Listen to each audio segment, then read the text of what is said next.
السلام علیکم ورحمۃ اللہ۔ اعوذ باللہ من الشیطان الرجیم، بسم اللہ الرحمن الرحیم۔ بہت شکر گزار ہیں آپ تمام حضرات کے جو یہاں پر تشریف فرما ہیں، اور اسی طریقے سے تمام ناظرین جہاں کہیں بھی جو ہمارے اس پروگرام کو، ہماری اس مجلس کو دیکھ رہے ہیں، اور خاص طور پر شکریہ ادا کرنا چاہیں گے ان حضرات کا جنہوں نے اپنے مرحومین کے ایصال ثواب کے لیے اسامی ہمیں بھیجیں، اور انشاءاللہ جن مرحومین کے نام آپ کے سامنے لیے جا رہے ہیں ان کے لیے خاص طور پر یہ مجلس منعقد کی جا رہی ہے، اور اسی طرح جو یہاں پر حاضرین موجود ہیں اور جو دیکھنے والے ہیں ان تمام کے مرحومین اور ان کے لیے انشاءاللہ، اور ان مرحومین کے لیے خاص طور پر آپ سورہ فاتحہ پڑھیں گے۔ میں آپ کے سامنے ان اسامی کی جلدی ان اسامی کو پڑھتا ہوں۔ سید منصب علی ابن وسیع علی، مہدی حسن ابن وسیع علی، زرین فاطمہ بنت محمد علی، کنیز صغرا بنت انتظام حسین، نثار حسین عرف بکن میاں، حیات بیگم بنت سلطان حسین، آمنہ بیگم بنت ننھے خاں، وزیر حسن ابن امیر حسن، کامران شبیر ابن مرحوم محمد شبیر حسین، مرحومہ بانو بی بی بنت محمد شفیع، مرحومہ گل بانو بنت تصور حسین، مرحوم تصور حسین ابن عباس علی، مرحومہ طاہرہ بانو بنت صادق علی، وحید الحسن ابن علی بخش، سید صادق ابن میاں جانی، سید اختر امین رضوی ابن سید بخشش حسین رضوی، سید وقار رضا رضوی ابن سید بخشش حسین رضوی، سید ناصر رضا ابن لائق حسین، ابن حسن ولد بند حسن، زینب فاطمہ بنت انصار قمبری، سید وارث مہدی نقوی ابن سید مہدی علی، سید انور علی ولد اکبر علی، سید مسعود اختر رضوی ابن سید اختر حسین رضوی، ارشاد حسین رضوی ابن اولاد حسین رضوی، علی حسین ابن علی بخش مرحوم، مرحومہ شہزادی بیگم بنت عبداللہ، مرحومہ انیس فاطمہ بنت عبداللہ، مرحوم نقن حسین، مرحومہ سید شہناز بی بی، شمیم فاطمہ بنت مشتاق حسین، محمد رضا ابن طالب عباس، تحسین عباس ابن امیر عباس، ریاض حیدر ابن مہربان علی، صابر حسین ابن انیس حسین، نذیر فاطمہ بنت واجد علی، عزیز الحسن ولد خیرات حسین، منا حسین، روبینہ فاطمہ بنت اختر حسین، سید محمد ناظم ابن سید محمد ہاشم، سید محمد اعظم ابن محمد ہاشم، سید حسنین ابن مبارک حسین، سید سرکار مہدی ابن عبداللہ، سید افسر حسین ابن عبداللہ، محمد حسین احمد وند، اقبال بانو بنت بند حسن، ارمان بانو، نجف علی ابن غلام علی، رجب علی ابن برکت علی، پرویز حیدر ابن طیب علی، سید محمد اعظم، افتخار النساء بیگم، سلیم حیدر ابن غلام نبی، مرزا یوسف علی بیگ، اصغر سلطان، شجاعت النساء بیگم، غفور النساء بیگم، سلطانی بیگم، باسط حسن موسوی، سید شجر الحسن ابن صغیر حسین، سیف علی ابن سیف علی، حمیدہ بیگم بنت وزارت حسین، چاند میاں ابن علمدار حسین، حسین علی ابن زوار حسین، جون زیدی ابن ندیم زیدی، ندیم زیدی ابن ناظر حسین، طاہر حسین ابن الفت حسین، اصغر مہدی، افسر مہدی ابن حسن عباس، سید نسیم حیدر ابن سید بشیر حسین، شمیم فاطمہ بنت محمد علی، حسن عباس ابن فیض الحسن، شہنشاہی بیگم بنت بادشاہی بیگم، اکبر علی ابن محمد رضا، ظہیر بانو بنت احمد علی، علی رضا ولد اکبر علی، سید الطاف حسین ابن ایوب حسین، افتخار حسین ابن ایوب حسین، ایوب حسین ابن تصدق حسین، رہنما فاطمہ بنت نواب حسن، سید اسد علی جعفری ابن سید اکرام علی جعفری، اخلاق زہرا بنت سید مرتضی حسین نقوی، سید ہادی نقوی ابن سید ہادی حسن، سید علی ابن سجاد حسین، سید غلام علی رضوی ابن سید محمد امیر رضوی، بی بی معصومہ بنت سید ملازم حسین نقوی، راجہ میاں ابن اشتیاق حسین، سردار عالم ابن محمد شفیع محمدی بنت بشیر حسین، حسن عباس ابن بشیر حسین، اختر حسین ابن کرم عباس، ماریہ بیگم بنت مرحوم سبت حسن، شبیر حسین ابن سبت حسن، کشور عباس، ظہیر الحسنین ابن علی حسین رضوی، تنویر جہاں بنت سید مظاہر حسین، سید ظاہر حسین ابن سید بہادر علی، اشفاق حسین ابن واجد علی، شبیم فاطمہ بنت شمس الحسن، محمد اختر ابن عبداللہ، مولانا تراب علی ابن عبداللہ، سید طاہر حسین زیدی ابن سید شاہد حسین زیدی، سید ذوالفقار حسین رضوی ابن سید ذاکر حسین رضوی مرحوم، واجدہ بی بی بنت نعمت حسین، کرار حسین ابن ذوالفقار حسین، رافعہ بانو بنت شمشاد حسین، محمد عدیل مرحوم ابن اوصاف علی، رئیس میاں ابن ذکی حسن، نسیم فاطمہ بنت خورشید حسین، اکبر علی کاظمی ابن محمد ولی، حیدر حسین ابن ابرار حسین، مصطفی بیگم بنت عاشق عاشق علی، امرائی بیگم بنت عاشق علی، نوید ابن حیدر حسین، وجی حسنین ابن شفیع مرتضیٰ، شہربانو بنت رجب حسین، اقبال وزیر ابن وجی حسنین، روحی بنت وجی حسنین، حسن زیدی ابن زین العابدین، لطافت مرزا ابن ریاست بیگ، عادل حسین ابن صادق حسین، کنیز فاطمہ بنت شاہد رضا، اکبری بیگم بنت مرزا باقر حسین، صفدری بیگم بنت مرزا باقر حسین، ناصر حسین ابن نبی بخش، مہدی حسین ابن ظاہر حسین، سید امیر حسن مرحوم، سیدہ بانو بنت جواد نقوی، راشدہ بیگم بنت سید عباس حسین، امیر بانو بنت جعفر حسین، عباس حسین ابن حسن، افسر آغا شیرازی ابن آغا سید محمد وسیع، لیاقت جہاں بنت نواب حسین، عباس علی ابن واجد علی، شمع رضوی بنت محمد حسین جعفری، شبانہ زیدی بنت نسیم حیدر زیدی، یاسر حسین ابن مرزا علی، محمد الیاس ابن ظہور عباس، شمیم فاطمہ بنت ظفر حسن، ہاشمی بیگم بنت رونق حسین بنت زہرا بنت توصیف حسین، شبیر حسین ابن حبیب حسین، مرتضیٰ حسین ابن امیر حسین، امیر حسین ابن فضل حسین، قمر النساء بنت علی صغیر، مشبر ابن افضل حسین، تمکین فاطمہ بنت مکرم حسین، علی محمد ابن آل محمد، نادر حسین ابن منظر حسین، سید نیر حسین ابن غفار حسین، شاہ اکبر حسین ابن شاہ ابو الحسن، صدیقہ بیگم بنت محمد ضمیر الحسن نقوی ابن فرزند حسن، خورشید اختر بنت ظہیر الحسن، شان زہرا بن نقوی بنت یاسر حسین، زیبا نقوی بنت شان حسن، سکندر بانو بنت ظہیر الحسن، حسن مہدی ابن وقار حسین، راج بی بی بنت سید آغا، محمد مہدی ابن محمد عالم، اصغری بانو بنت مقبول حسن،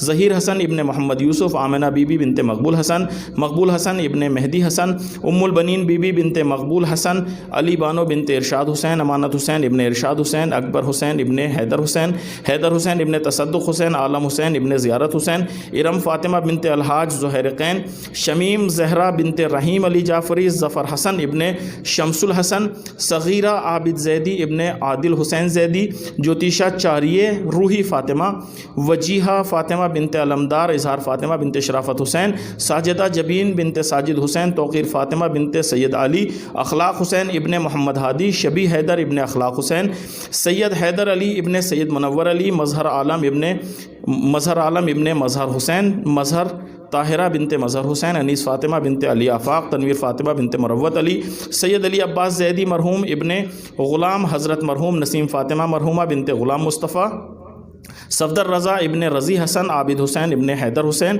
شافیہ بیگم بنت عباس، تصدق عباس، جہانگیر مرزا ولد عالمگیر مرزا، اظہار حیدر ابن ذاکر احمد، محمد عامر ابن مظاہر الحسن، سیدہ ساجدہ بی بی بنت اظہر حسین، حیدر علی ابن محمد ثقلین، سید غلام حیدر ابن غلام حسنین، امیر حیدر ابن فقیر محمد، انیس فاطمہ بنت مشتاق حسین، ظہور حیدر ابن محمد انیس، شاہد حسین ابن یاور حسین، ظفر الحسن ابن نجم الحسن، طفیل عباس ابن توثیق حسین، ابرار حسین ابن اعجاز حسین، جان عالم ابن حسن محمد، نثار احمد ابن بن میاں، عالم حسین ابن اسرار حسین، شاہد علی ولد شمشاد علی، سید مناظر حسین زیدی ابن یاسر حسین زیدی۔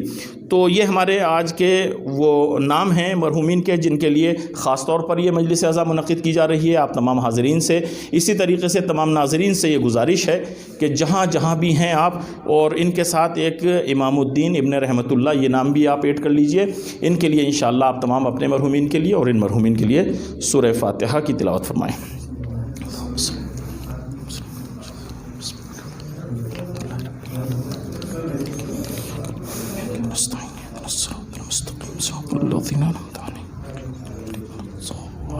بسم اللہ الرحمن الرحیم، قل هو اللہ واحد اللہ الصمد لم یلد ولم یولد۔ بسم اللہ الرحمن الرحیم،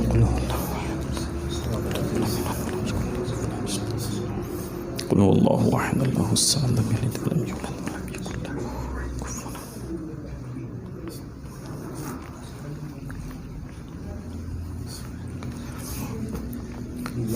اللهم صل على محمد وآل محمد۔ اللهم اغفر للمؤمنين والمؤمنات والمسلمين والمسلمات الأحياء منهم والأموات، تابع بيننا وبينهم بالخيرات إنك مجيب الدعوات إنك على كل شيء قدير برحمتك يا أرحم الراحمين۔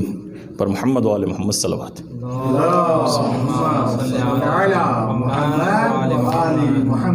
ہمارے خطیب محترم تشریف لا چکے ہیں، لیکن معذرت کے ساتھ آپ تمام حضرات سے مجھے ایک عرض پہنچانی ہے اپنے ناظرین کی خدمت میں۔ وہ یہ کہ بہت سے ناظرین ہیں جو ہمیں نام بھیجتے ہیں، اور الحمدللہ جو واٹس ایپ سے ہمیں نام بھیجے گئے ہیں ان کی تعداد تقریباً 350 تھی اس ہفتے بھی، جو ہم نے باقی آگے کے لیے رکھے ہیں، اور اسی طرح فیس بک سے بھی بہت سے نام بھیجے گئے. لیکن ہم اپنے ناظرین سے گزارش کریں گے کہ آپ واٹس ایپ نمبر سے ہمیں نام بھیجیں تاکہ ہمیں لینے میں آسانی ہو اور وہ مرتب کر کے یہاں پہ آپ کے سامنے بیان کیا جا سکے اور ان کی فاتحہ خوانی اور مجلس کی جا سکے. چونکہ اگر آپ فیس بک پہ بھیجیں گے تو کبھی کسی پیج پہ پہنچتا ہے، کبھی کسی پیج پہ پہنچتا ہے، تمام جو ہے اسامی ہمیں نہیں مل پاتے. ایک تو یہ نقطہ. دوسرے یہ کہ بہت سے افراد نے یہ تاکید کی کہ وہ خصوصی مجلس کرانا چاہتے ہیں. یہ ایک نقطہ ہوتا ہے کہ کوئی اپنے عزیز کی خاص مجلس کرانا چاہتا ہے، تو اس کے لیے ہم بہت شکر گزار ہیں جنہوں نے ہمیں اس لائق سمجھا کہ یہاں پہ قم المقدس میں جناب فاطمہ معصومہ کے جوار میں ہماری اس مختصر سی خدمت کو انہوں نے جو ہے قبول کیا اور سراہا، اور انہوں نے ہمیں اس لائق سمجھا کہ ان کے مرحومین کے ایصال ثواب کے لیے مجلس کی جائے. تو اس کے لیے ہم گزارش یہ کرنا چاہیں گے کہ جو خصوصی مجلس کرانا چاہتے ہیں، ہماری ادارے نور ثقلین کی جو یہ ٹیم ہے جو مجالس برگزار کرتی ہے تمام مرحومین کے لیے، انہوں نے یہ فیصلہ لیا ہے کہ دیکھیں ایک یہ مشن ہے، یہ معمولی ایک پروگرام نہ سمجھیں آپ ایصال ثواب کا، یہ ایک گویا کہ بہت بڑی تحریک ہے. اس کا سب سے بڑا مقصد تو یہ ہے کہ معارف اہل بیت علیہم السلام وہ پوری دنیا تک پہنچ سکیں، محبان اہل بیت تک وہ معارف پہنچ سکیں، اور گویا کہ ہماری حجت تمام ہو سکے. آج چونکہ میڈیا کا زمانہ ہے اور کورونا کی وجہ سے بہت سی مجالس نہیں ہو پا رہی ہیں. ایک یہ. دوسرے یہ کہ ہماری قوم میں جو مشکلات ہیں ان مشکلات کا اور ان خرافات کا سدباب ہو سکے. ہمارے معاشرے میں کتنی مشکلات ہوتی ہیں، یعنی آپ دیکھیے اخلاقی اعتبار سے ہمارا معاشرہ اتنا انحطاط کی طرف جا رہا ہے، اتنا فساد اس میں پیدا ہو چکا ہے کہ کیا ہمارے یہاں اخلاق اسلامی پایا جاتا ہے؟ کیا یہ وہی اخلاق ہے جس کو اخلاق الہی کہا جاتا ہے؟ ہمارے رسول کو پورے عالم کے لیے اسوہ قرار دیا تھا، تو کیا ہم اس کے اوپر عمل کرتے ہیں یا نہیں؟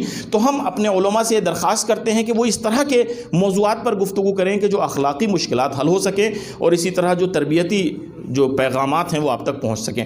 اس کے ساتھ ساتھ ایک سلسلہ اور ہے جو ہمارا مقصد ہے، وہ یہ ہے کہ جو ہمارے یہاں مالی اعتبار سے مشکلات میں گرفتار ہیں، خاص طور پر تعلیمی لحاظ سے بہت سے اس طرح کے بچے ہیں جن کے اندر بہت اچھی اچھی صلاحیتیں پائی جاتی ہیں، خداوند متعال نے ان کو اس استعداد سے نوازا ہے، لیکن مالی مشکلات کی وجہ سے وہ جو ہے اس میں کامیاب نہیں ہو پاتے. ایک حد تک پڑھتے ہیں پھر وہ رک جاتے ہیں چونکہ مالی مشکلات ہوتی ہیں. خاص طور پر وہ بچے کہ جو مثلا بے سرپرست بچے ہیں، جو یتیم بچے ہیں، خداوند متعال سب کے والدین کا سایہ ان کے سر پر محفوظ رکھے.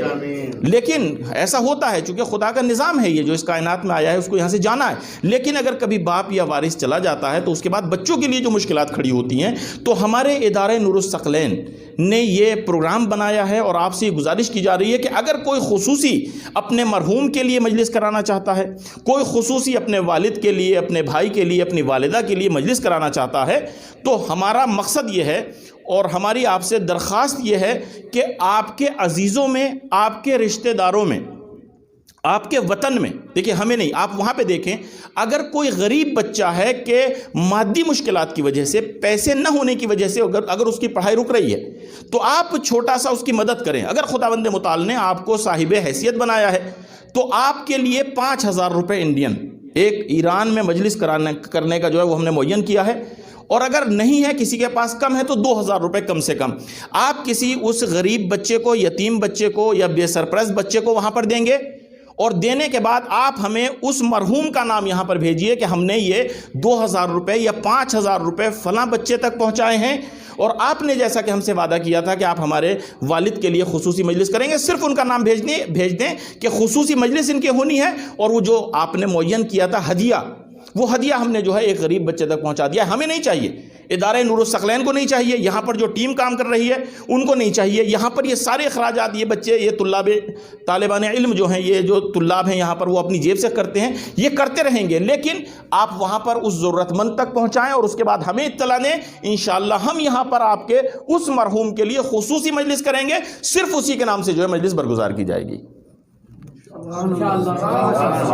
مرتبہ صلوات پڑھیں آپ حضرات محمد و آل محمد پر.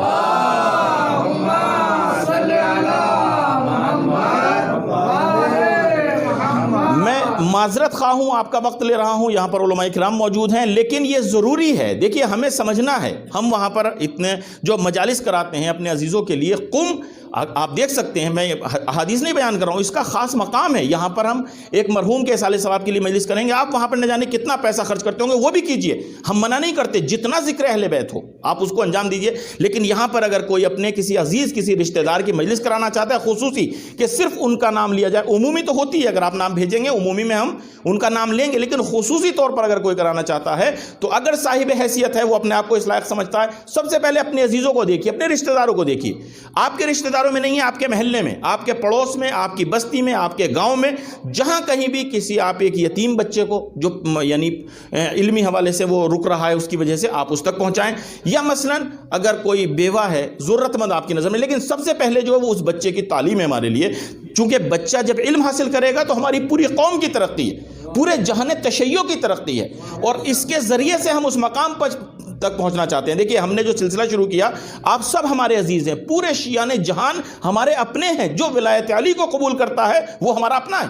اس لیے کہ مثال دی جاتی ہے کہ ولایت علی جو ہے اس کی مثال تسبیح کے اس دانے کی ہے کہ جو بکھرے ہوئے دانوں کو ایک جگہ سمیٹ کر رکھتی ہے. تم پوری دنیا میں کہیں بھی رہیں، سب ہم ہیں، تو ہمیں سب ایک دوسرے کی مشکلات کو حل کرنے کی کوشش کرنی چاہیے. یہیں پر میں اپنی گفتگو کو تمام کروں گا، اور معذرت چاہتا ہوں آپ تمام ناظرین سے، اسی طریقے سے تمام حاضرین سے، اور ہمارے خطیب مجلس جناب مولانا حجت الاسلام والمسلمین کاشف رضا صاحب قبلہ کی خدمت میں درخواست گزار ہیں کہ وہ تشریف لائیں اور اپنے بیانات سے ہم سب کو انشاءاللہ مستفیض فرمائیں.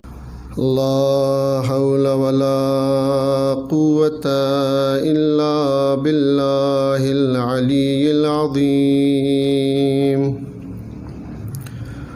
أعوذ بالله من الشيطان اللعين الرجيم. بسم الله الرحمن الرحيم. الحمد لله رب العالمين، والعاقبة للمتقين، والجنة للموحدين،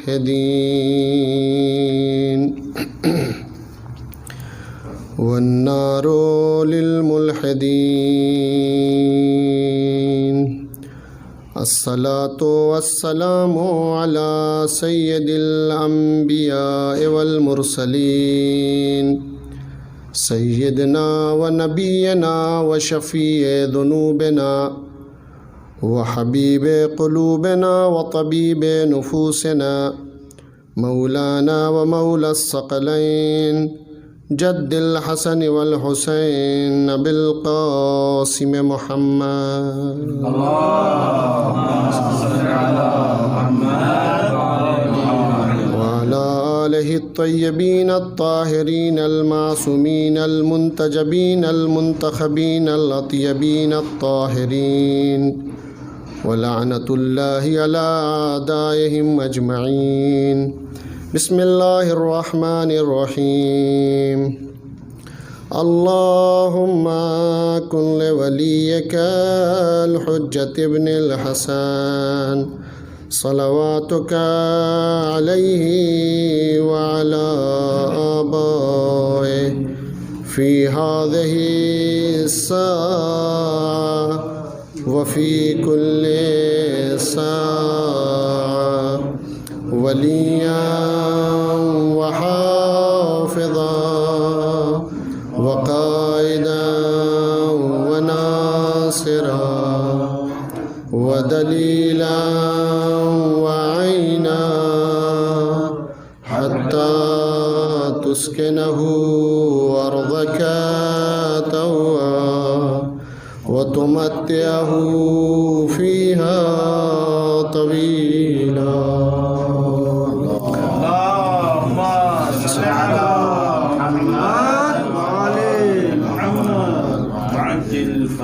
أما بعد، فقد قال الله الحكيم في كتابه الكريم. بسم الله الرحمن الرحيم.